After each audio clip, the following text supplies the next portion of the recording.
Yes, please. So in the previous part हम लोग यहाँ पे डिस्कस कर रहे थे कि सर इंडियन इकोनॉमी को अगर हम लोग थोड़ा सा प्रॉपर वे से एनालाइज करें, अगर ईच कंट्री का डेवलपमेंट या पाथ स्ट्रेटेजी अभी तक जो डिस्कस कर चुके अबाउट द इंडिया, कि इन्होंने स्टार्टिंग में इंडिया में मिक्स्ड इकोनॉमी वर्ड जरूर यूज किया जिसमें पब्लिक प्लस प्राइवेट कहने को, but sir the main flagship जो रोल था वो अपने आप में किसको प्रोवाइड किया गया? पब्लिक सेक्टर को प्रोवाइड किया गया। प्राइवेट सेक्टर को तो जस्ट एक सेकेंडरी या सप्लीमेंट्री रोल की तरह ही रखा गया। Clear? And by the year 1990 तक, 1990 तक सर आपकी जो इकोनॉमी थी, इंडियन इकोनॉमी तो जो थी वो इतनी ज्यादा पब्लिक सेक्टर एंटरप्राइजेस के डेड वेट के अंदर आ चुकी थी, क्योंकि बढ़ते हुए लॉसेस, माउंटिंग लॉसेस इतने ज्यादा इंक्रीज कर चुके थे, फॉरेक्स रिजर्व आपके डिप्लीट हो चुके थे। क्लियर? मतलब कोई ग्रोथ का चांस जब नहीं था, देन आगे बढ़िए, that the government was forced to switch over from inward looking trade strategy spread head by, किसके द्वारा? जो पब्लिक सेक्टर एंटरप्राइजेस के द्वारा होती थी उसको हमने आउटवर्ड लुकिंग ट्रेड स्ट्रेटजी के ऊपर क्या कर दिया? कन्वर्ट कर दिया कि उसको प्राइवेट सेक्टर वालों को या प्राइवेट फॉरेन कैपिटल वालों को प्रोवाइड कर दीजिए, आपके बस की बात नहीं। समझ गए ना? तो जो चीज हम लोग पहले इनवर्ड लुकिंग ट्रेड स्ट्रेटजी के थ्रू गवर्नमेंट से एक्सपेक्ट करते थे, वो कहते हैं हमें पता लग चुका 1990 तक, बहुत होते हैं 40 साल। अगर 50s में भी आपने कॉन्स्टिट्यूशन बनाया, क्लियर, उसके बाद प्रॉपर प्लानिंग वगैरह आपने स्टार्ट करी, फिर भी 40 साल में हमें पता लग चुका सर कि अल्टीमेटली ये इकोनॉमी वर्क नहीं करने वाली, क्योंकि तुमने मेन रोल प्ले में किसको रख लिया? पब्लिक सेक्टर को, और जिसमें कोई रिस्पॉन्सिबिलिटी किसी की भी नहीं होती, और जबकि जिसको लीडिंग रोल देना चाहिए था उसको आपने बिल्कुल ही क्या कर दिया? अवॉइड कर दिया। क्लियर? नेक्स्ट इज, आगे बढ़िए, even the strategic element of, हाँ जी, planning commission has now been replaced by, आज की डेट में, नीति आयोग। ये सेकंड टॉपिक में भी आपने पढ़ा था, यहां पे भी दोबारा आपके पास आएगा ही आएगा। क्लियर? कि प्लानिंग कमीशन अब टेक ओवर बाय किसके द्वारा हो चुकी है? NITI Aayog. Clear? The economy is being driven largely by the forces of market demand and market supply. मतलब sir now at present centrally planned economy नहीं, आज की डेट में सर मेजर इकोनॉमी जो है वो अपनी कौन सी है? फ्री इकोनॉमी है। Clear? But sir with a mixture of government also, इसीलिए हम इसको वर्ड क्या बोल देते हैं? कौन सी इकोनॉमी है सर? अपनी मिक्स्ड इकोनॉमी। नेक्स्ट इज, आगे बढ़िए, the end the growth strategy is now integrated with overall process of क्या? ग्लोबलाइजेशन। ये भी सर अल्टीमेट 1991 में संभाल लिया, जो न्यू इकोनॉमिक रिफॉर्म्स ले आए। अगर ना लेकर आते, लेट हो जाते, अपनी कंट्री डिप्रेशन में जा चुकी थी, अपनी कंट्री रिसेशन में जा चुकी थी। समझ गए ना? तो अल्टीमेट इतनी बुरी हालत हो जाती ये चीज। तो वो टाइमली एक्शन लेना, यही अपने आप में वही बात है सर, पॉलिटिशियंस की चलती आ रही है शुरू से लेके, क्या उन्होंने गेम्स खेली, क्या नहीं करी, वोट्स के चक्कर में पूरी इकोनॉमी का डाउन टू डाउन नीचे ही कर दी। नहीं तो आपके सामने था कि $1 इज इक्वल टू ₹1 था, आप नीचे ही क्यों आए? आप ऊपर क्यों नहीं जा सके सर? कोई जरूरी थोड़ा था, जबकि आपकी दोनों इकोनॉमीज बराबर थी उस टाइम पे।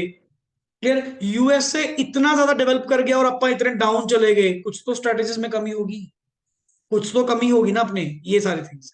क्लियर? चलिए अब बात आती है चाइना की path strategy of development of China. पहले मुझे ये बताओ, अभी तक इंडिया के बारे में सर आपने क्या क्या रीड आउट किया? सिंपल वर्ड, स्टार्टिंग से हमारी पाथ स्ट्रेटेजी क्या रही है? Number 1, mixed economy. Mixed economy means government plus private दोनों, but more importance is given to which kind of role? The flagship role. एक वर्ड अच्छा यूज किया गया, the flagship role is given to the public sector and the private sector has been assigned secondary और supplemented role जो उनको provide किया गया। Clear?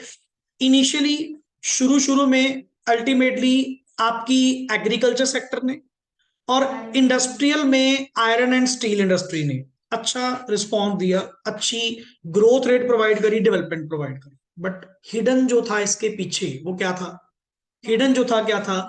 Increasing public debt, forex का डिप्लीट होना and mounting public sector enterprises के losses. 3 word दोबारा बोलो, कि इन सब थिंग्स के पीछे जो आपने इनिशियली हमें बताया कि सर इतनी तरक्की करी, इसके बैकएंड पे जो था, जो आप लोग छुपा रहे थे, वो क्या चीज था? बढ़ता हुआ पब्लिक डेट, घटता हुआ फॉरेक्स रिजर्व एंड तीसरा बढ़ते हुए day by day public sector के लॉसेस। और 1990 तक आपकी इकोनॉमी, इंडियन इकोनॉमी, ये पब्लिक सेक्टर एंटरप्राइजेस के नीचे दब चुकी थी अल्टीमेटली, क्योंकि बढ़ते हुए लॉसेस इसको कट कर रहे थे अल्टीमेटली। इसीलिए आपको अपना इनवर्ड लुकिंग स्ट्रेटेजी को छोड़कर आउटवर्ड लुकिंग स्ट्रेटेजी के ऊपर क्या करना पड़ा सर, मूव ऑन करना पड़ा। क्लियर, कि आप अपना प्राइवेट कैपिटल को लेकर आइए, प्राइवेट फॉरेन सेक्टर को लेकर आइए, जिस मर्जी को लेकर आइए, पर ये पब्लिक सेक्टर की बात अब नहीं रही। इसीलिए हमने इसको और एक्सपैंड करने के लिए ग्लोबलाइज भी किया, ग्लोबलाइजेशन तक भी इसको लेकर, तब जाके आपको रिजल्ट्स मिलने क्या हुए, स्टार्ट हुए। ये समरी ना एक पैराग्राफ साइड पे अपना नोट कर लीजिए, कि जब भी अगर ये लेक्चर आप दोबारा सुनेंगे, एक शॉर्ट समरी कि सर इस पूरे बड़े पैराग्राफ में अल्टीमेट वर्ड्स ही, ऐसे तो लाइंस बहुत लिखी हुई हैं, पर गिनती के ये 5 पॉइंट्स हैं जो डिस्कस किए गए। इस टॉपिक का सबसे बढ़िया वे है इसको याद करने का, इसको शॉर्ट वे में आपको साइड बाय साइड हल्का हल्का एक एक वर्ड आपको लिखना पड़ेगा।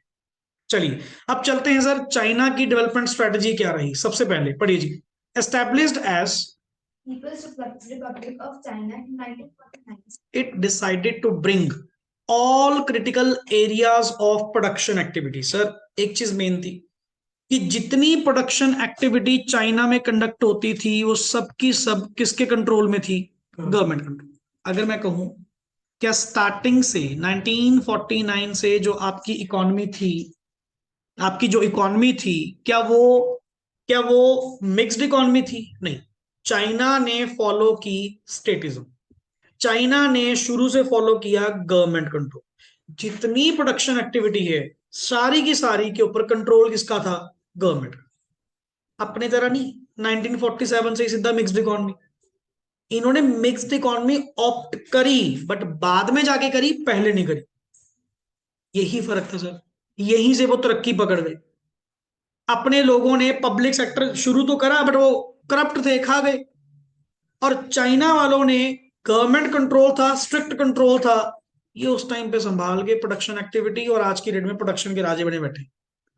क्लियर, पढ़िए नेशनल रिसोर्सेस, यस, सीधा वर्ड बोल दिया कि सब गवर्नमेंट मोनोपोली है। नेशनल रिसोर्सेस को, सीधा वर्ड देख, बहुत अच्छा वर्ड है, नेशनल रिसोर्सेस को क्या डिक्लेयर कर दिया गया, गवर्नमेंट की मोनोपोली। आपने काम करना है, हमारे पास आइए, काम करिए, तनख्वाह लीजिए, जाइए, बट ऑनरशिप मॉडल में हम किसी को नहीं लेकर आए। ऑनरशिप मॉडल में किसी को लेकर नहीं आए। काम करना है तो काम करिए, पैसे मिलेंगे, प्रॉफिट्स मिलेंगे, पर दुनिया के मतलब अपनी कंट्री के जितने रिसोर्सेज हैं सबके सब किसके हैं, गवर्नमेंट के हैं। आपका कोई भी रिसोर्स नहीं, पहली बात तो। जब मोटिव ही क्लियर कर दिया कि रिसोर्सेज तो मिलने वाले हैं नहीं, तो इससे अच्छा क्या है, जमीन लो, काम करो, पैसा कमाओ, ठीक है, पर रिसोर्स किसके पास रहेंगे, गवर्नमेंट के पास। पर गवर्नमेंट कोई पागल थोड़ी है कि आपको रिसोर्सेज ऐसे देती रहेगी। अगर तुम कुछ वैल्यू एडिशन कर रहे होगे फिर तो वो रिसोर्सेज आपको देगी। और ऊपर से इनकी तो पॉपुलेशन भी कितनी ज्यादा थी, पॉपुलेशन भी तो कितनी ज्यादा थी स्टार्टिंग से चाइना की। तुम नहीं काम करोगे तो छोड़ दो, कोई और कर लेगा, पर चलेगी किसकी, गवर्नमेंट। यही मेन पाथ इन लोगों को यहां से थोड़ा हेल्प आउट कर गया। फिर आगे बढ़िए, बड़ा अच्छा लिखा हुआ है। 10 China adopted, underline the word, क्या लिखा हुआ है जी, स्टेटिज्म, और इसको वर्ड क्या बोलते हैं, कमांड इकोनॉमी। जितनी कमांड होंगी वो सारी कौन देगा, government. Clear, as a mode of growth in which, as a model of growth in which, सबसे important, ownership of all resources vest with the किसकी, मतलब सर, मतलब क्या मतलब हुआ, जितने रिसोर्सेज होंगे उन सब पे ऑनरशिप किसकी होगी, स्टेट की, गवर्नमेंट की होगी। गवर्नमेंट देखेगी सर किसको देने किसको नहीं देने, हमें मतलब नहीं। क्लियर, कि ये तो जैसे कहते नहीं सेल्फिश हो जाना प्योरली, इनकी इकोनॉमी तो ऐसे सेल्फिश हो गई थी अल्टीमेट, कि जितने रिसोर्सेज होंगे उन सबकी ऑनरशिप किसके पास रहेगी, गवर्नमेंट के पास। आपने काम करना है, किराए पे लो, काम करो, पैसा कमाओ, जाओ ना। इसमें प्योर ये कंट्रोल्ड आ गई kind of statism word, command economy. Government भी तो भले के लिए कर रही थी, कर तो गवर्नमेंट ही रही है, बट ये उसका एक नेक्स्ट वर्ड है। क्या चीज वर्ड हुई कि सर यहाँ पे प्योर स्टेटिज्म को प्रमोट किया गया, कि जितने डिसीजन होंगे वो कौन लेगी, गवर्नमेंट। और for the betterment of China ही लेंगे, हम कौन सा किसी का नुकसान करवाएंगे, ये चीज।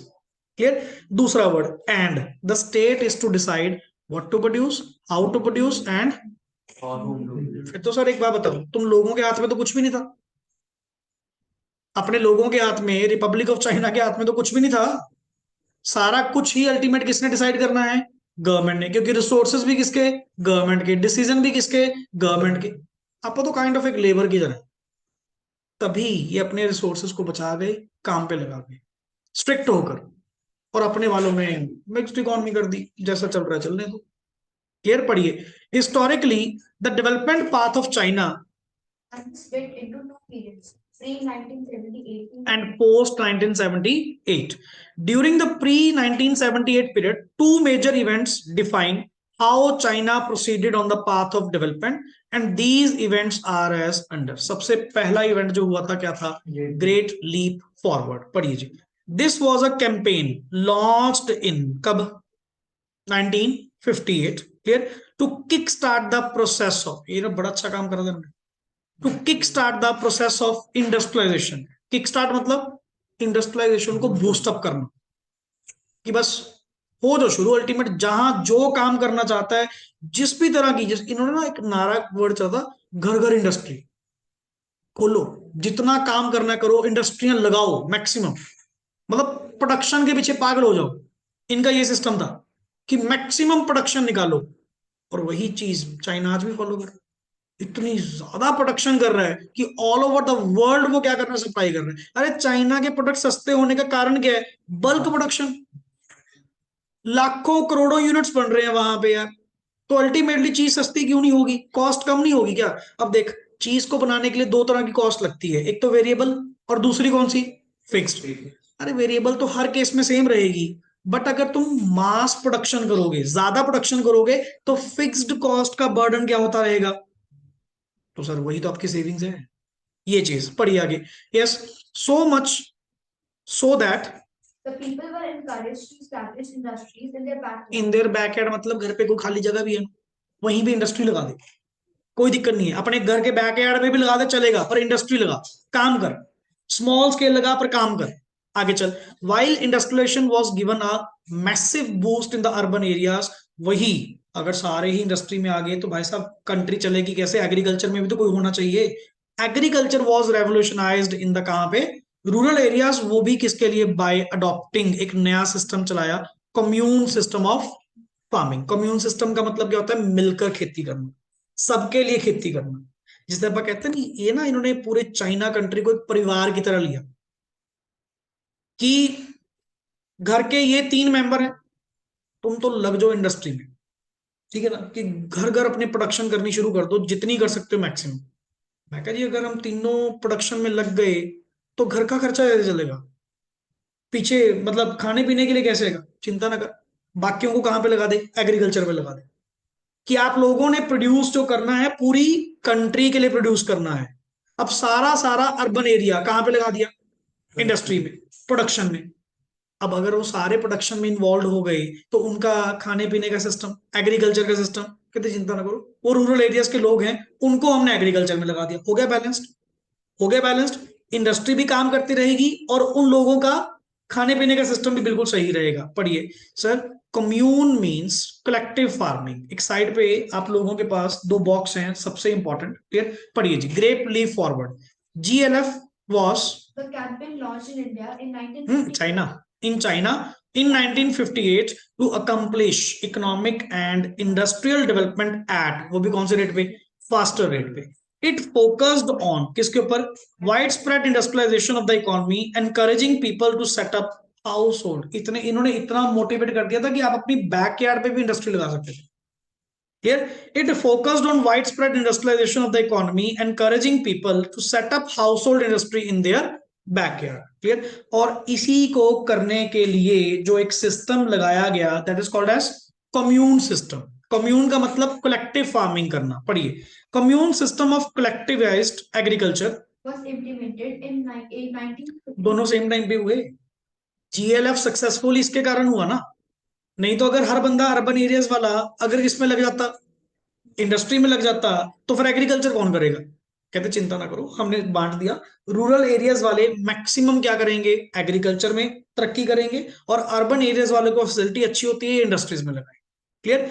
The structure of the commune was such that households were organised into teams, then teams formed bridges and bridges formed the commune. तो ये आगे से आगे चेन बढ़ती गई, एक दूसरे के लिए काम करते गए, कंट्री का हो गई, सपोर्ट हो गई, इनमें यूनिटी बहुत है इन लोगों में। स्टार्टिंग में जब इन्होंने बिल्डअप करा, मतलब वो यूनिटी के बेसिस पे ही क्या कर पाए, बिल्डअप कर पाए। Clear. And peasants pooled their, peasants मतलब फार्मर्स।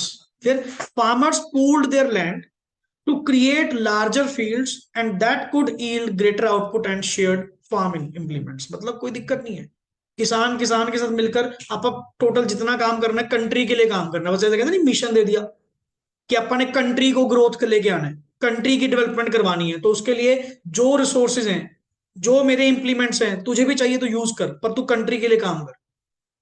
इतना ज्यादा एक पेट्रियोटिज्म इनके अंदर फील करवाई गई कि मिलकर कलेक्टिव फार्मिंग करो, मिलकर काम करो, एंड ओवरऑल कंट्री की ग्रोथ को क्या करो, डबल करो। This is the commune system जो प्रमोट किया गया। क्लियर। आगे बढ़िए ऊपर। यस। नियरली 26,000, इसको अंडरलाइन कर लेना, nearly 26,000 communes covered almost the entire population engaged in the, मतलब ऐसे छोटे छोटे ग्रुप्स वगैरह kind of communes. Clear. Experts from Russia, yes. अब देखो हर चीज में आप परफेक्ट तो हो गए नहीं, तो आपने इवन रशिया से क्या मंगवाए, एक्सपर्ट्स, उनको बुलाया गया। क्लियर कि आप यहाँ पे इंडस्ट्रियलाइजेशन को और अच्छा बताइए कैसे हो सकता है। क्लियर। थ्रू या दो subsequently these experts were withdrawn by Russia owing to the diplomatic conflicts. तो वो तो आएंगे ना कि आप रशिया के बंदे हो गए, चाइना वालों की इतनी मदद कर रहे हो, क्यों, उन्होंने एक्सपर्ट्स को ही निकाल दिया। बट चाइना ने हेल्प ली, क्योंकि हेल्प तो एक बार लेनी पड़ेगी ना आपको भी, दो, क्योंकि हर फील्ड में आप एक्सपर्ट नहीं हो सकते। इंडस्ट्री के मामले जो एक्सपर्ट था वो कौन था, रशिया। तो रशिया से आपने एक्सपर्ट्स बुलाए, वो फिर उनके डिप्लोमेटिक इश्यूज वगैरह हो गए, कन्फ्लिक्ट्स हो गए। अब मैं कह रहा हूँ इंडिया का बंदा होगा तो पाकिस्तान की मदद करेगा क्या, या किसी दूसरी कंट्री की करेगा। आप हमारे एक्सपर्ट हैं, दूसरों की मदद थोड़ी करेंगे। वो उन्होंने विड्रॉ कर दिया उनको। Yes. While the withdrawal of experts had dented pace of, yes, industrialization. The pace of agricultural growth was dented by a severe drought in China, which claimed nearly 30 million lives. मतलब सबसे बड़ी starvation, hunger, भूखमरी जो फैली थी, agriculture वो आपका failure हो गया। इंडस्ट्रीज डाउन जाने का कारण क्या था, वो एक्सपर्ट जो बुलाए थे वो चले गए। क्लियर। क्योंकि रशिया वालों ने वापस बुला लिया ड्यू टू डिप्लोमेटिक कन्फ्लिक्ट्स के कारण। एक तरफ तो मैं कह सकता हूं कि इस टाइम पीरियड में चाइना ने डाउनफॉल बहुत देखा, और सबसे बड़ी मेन चीज तो ये थी ना, जो 30 मिलियन लोगों की जान गई ड्यू टू किसके कारण, एग्रीकल्चर के कारण। इंडस्ट्री रिस्पॉन्ड नहीं कर रही थी, एग्रीकल्चर में फुटफॉल अच्छा नहीं था, तो अल्टीमेटली सर बहुत लोगों को अपनी जान गंवानी पड़ी उस टाइम पे। आगे पढ़िए। Yes. Next is great proletarian cultural revolution. Yes please. It was initiated by, फिर एक नया सिस्टम लाया गया, पढ़िए जी, एक नया रेवोल्यूशन लाया गया। इट वाज इनिशिएटेड बाय माओ जियोडोंग इन 1965, ये अंडरलाइन कर लेना। एंड ये रेवोल्यूशन चला कब तक, 1976 तक। Clear. During this period the students and professionals were sent to countryside to gain the professional expertise. अब समझ आ रहा है एक्सपर्टीज वर्ड क्यों यूज कर रहे हैं। इनको अभी ताजा ताजा सेक लगा था ना, कि हमने रशिया से एक्सपर्ट बुलाए, देख उस कंट्री ने हमारी मदद भी नहीं करी, अपने एक्सपर्ट वापस ले गए। अपा ऐसा काम ही नहीं करना, आप आगे से एक्सपर्ट बुलाने नहीं है, अपा अपने स्टूडेंट्स, अपने प्रोफेशनल्स को क्या करेंगे, एक्सपर्ट करेंगे। इनको क्या चाहिए, कंट्री ने सोचा, तभी तो ह्यूमन डेवलपमेंट आपको पढ़ाई जाती है कि ये कंट्री के रिसोर्स हैं। जितने इंडिया के डॉक्टर्स हैं, जितने इंडिया के प्रोफेशनल्स हैं, ये इंडिया के रिसोर्सेज हैं। क्योंकि जब कंट्री के पास ऐसे रिसोर्स नहीं होंगे तो वो दूसरी कंट्री पे डिपेंड होंगे।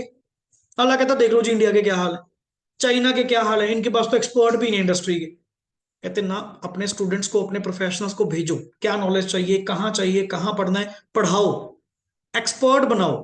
क्लियर। ताकि वो अपने चाइना के लिए लॉयल होकर क्या कर पाए, काम कर पाए। क्लियर। यस। आगे बढ़िए। इनको सर भेजा गया किस पर्पस के लिए, एक्सपर्टीज गेन करने के लिए the cultural revolution, yes please, succeeded in combating the 10 recessionary cycle. और जब ये कल्चरल रेवोल्यूशन क्या हुआ, सक्सीड हुआ, तो तुम धीरे धीरे धीरे वही रिसेशंस में से बाहर आना स्टार्ट हो गए। काम तो तुमने सही करा, बिल्कुल क्या कही करा कि अपने जो मैन पावर है उसी को डेवलप कर लो। आपा लोग बिना पढ़े लिखे इंडस्ट्रीज लगाने की बात कर रहे थे, ये भी वही बात कर रहा है कि बिना पढ़े लिखे कुछ नहीं है sir, education is the main thing. वो अगले मिनट में एक्सपर्ट जो थे वापस बुला लिए, कहते डिप्लोमेटिक है, नहीं सर आप कर नहीं पाओगे। यहाँ पे अगले ने पहले अपने रिसोर्सेस को क्या करवाया, तैयार करवाया कि नहीं सर अपने लोगों को यहाँ पे काम सिखाइए, अपने लोगों को यहाँ पे पर्टिकुलरली एक्सपर्ट करिए, ताकि वो लोग हमारी चाइना की इकोनॉमी के लिए क्या रहे, काम करें। प्लस जितना हमारे लिए वो काम करेंगे उतने सर हमारे रिसेशनरी साइकिल चाइना में क्या होते गए, सही होते गए। आगे बढ़िए। It also succeeded in imposing Maoism, yes, the socio-economic ideology propounded by Mao as the dominant ideology governing the development path of Chinese economy। ये जो माओ जियोडोंग जो पर्सन था, अरे लीडर लीडर का फर्क होता है, सिंपल सी बात है। इनके व्यूज, इनकी स्टेटमेंट्स इतनी तगड़ी स्टेटमेंट्स थी कि मतलब लोगों ने विश्वास दिखाना शुरू करा, और धीरे धीरे करते करते ये कंट्रोल कर गए। ठीक है ना, जैसे अपन कोई नॉर्मली अगर हम बात करें सर, जैसे पहले अपन ने अपने प्राइम मिनिस्टर में इतना नहीं देखा, फिर डॉक्टर मनमोहन सिंह जो पहले थे उनका इंटरेक्शन नहीं था। आज की डेट में लिटरली अगर मान लो मोदी जी कुछ भी मान लो, कोई लेक्चर भी देते हैं, कोई मन की बात है, कुछ और भी है, हर पर्सन उसको सुनता है। क्यों? कि इसकी बात में कोई दम हो, कुछ ना कुछ नया होगा। समझ रहे हो ना वर्ड? यही एक आइडियोलॉजी की बात होती है, एक बिलीविंग की बात होती है कि लोगों को इस पर्सन में कुछ दिखा, तभी वो इनकी आइडियोलॉजी पे क्या कर रहे थे, बिलीव कर रहे थे। फर्क तो क्रिएट करा मैंने। या तो बताओ जी आपको रेवोल्यूशन देखने को ना मिला, वो आपकी इकोनॉमी को रिसेशन से निकाल के किसमें लेकर आया हूं, रिकवरी की स्टेज में लेकर आया हूं, कुछ छोटी बात है क्या? समझ गए ना? तो ये बहुत बड़ा एक स्टेप है। आगे बढ़िए। So during the post 1978 period, yes, China introduced economic reforms by अच्छा, partially ड्यूरिंग द पोस्ट 1978 के बाद, अब देखो अपनी कंट्री में इकोनॉमिक रिफॉर्म्स कब आए, इनकी कंट्री में कब आए, संभाल के मौका, संभाल के मौका। अपने को अकल आ रही है कब, 1991 में, और ये कब, समझ रहे हो ना? ये फर्क था, यही फर्क था आपके 13 ईयर्स का, कि ये 13 साल पहले इकोनॉमिक रिफॉर्म्स अपने क्या कर चुके थे, लॉन्च कर चुके थे ड्यूरिंग द पोस्ट 1978 पीरियड। फिर चाइना इंट्रोड्यूस्ड, क्या लिखा हुआ है, economic reforms by partially accepting the principles of market economy. की स्टेटिज्म छोड़ो, थोड़ा मार्केट बेस्ड इकोनॉमी पे चलते हैं, मिक्स्ड इकोनॉमी पे चलते हैं। क्लियर?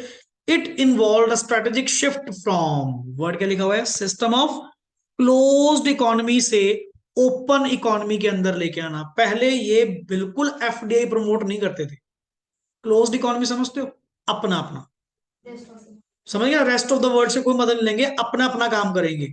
जब इन्होंने सोचा कि क्यों ना मिक्स्ड इकोनॉमी में काम करें, क्यों ना मार्केट इकोनॉमी पे बिलीव करें, फिर जाके इन्होंने अपने आप को क्या करा, क्लोज्ड इकोनॉमी की जगह ओपन इकोनॉमी में लॉन्च करा, कि अगर कोई अदर कंट्री चाइना में इन्वेस्टमेंट करना चाहती है, एफडीआई करना चाहती है, तो वो कर पाए। वर्ड क्या लिखा हुआ है, with a significant reliance on, किसके ऊपर, ये भी पता क्यों? प्रोडक्शन करने के लिए क्या चाहिए, हैवी कैपिटल।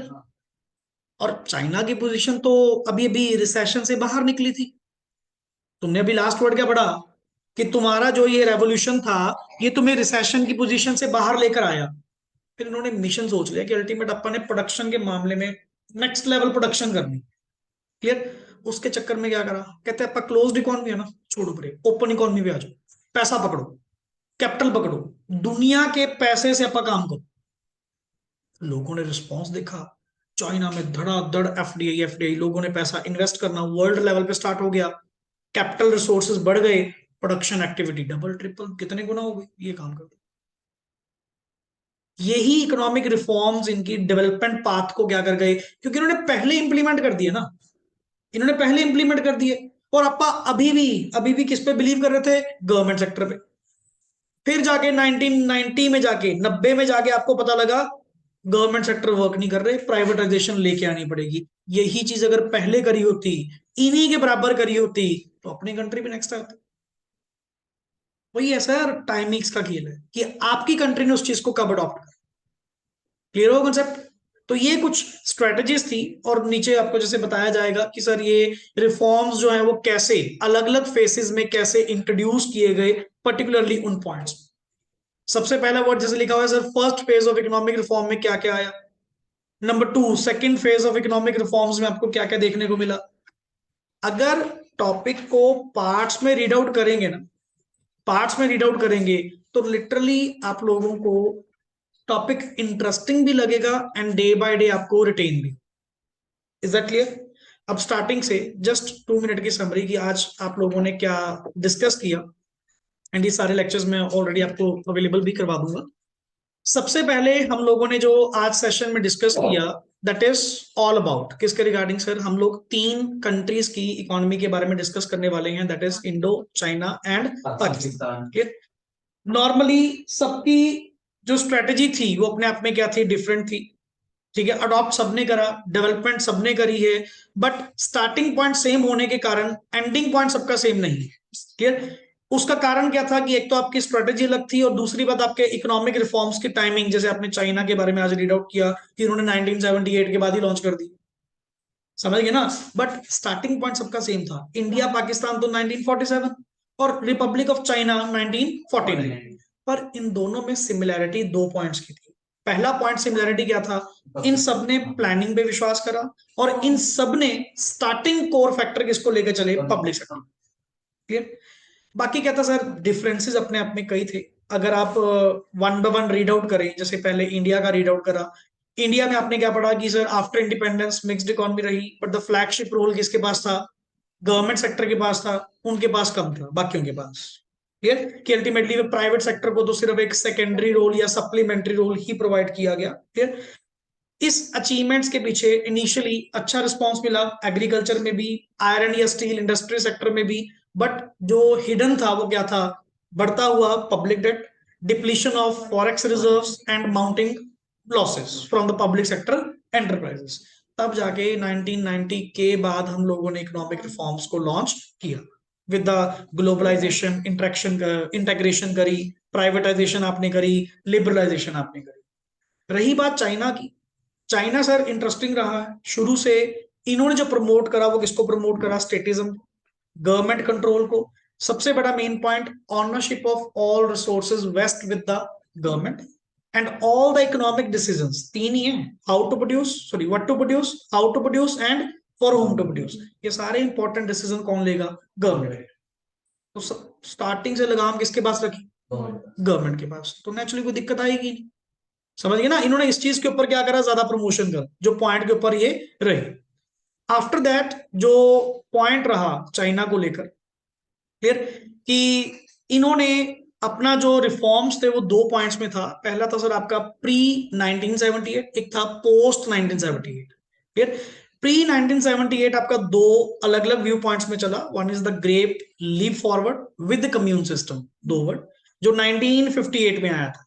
बट उसके कारण कई फेलियर्स वगैरह हुए, जैसे वो एक्सपोर्ट्स के कारण, या रेवोल्यूशनरी एग्रीकल्चर में आपको देखने को नहीं मिला, जिसके कारण काफी प्रॉब्लम्स क्या हुई, फेस हुई। क्लियर?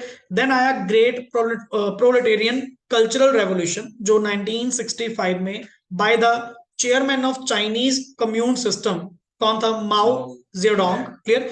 एंड ये चला कब तक, 1976 तक।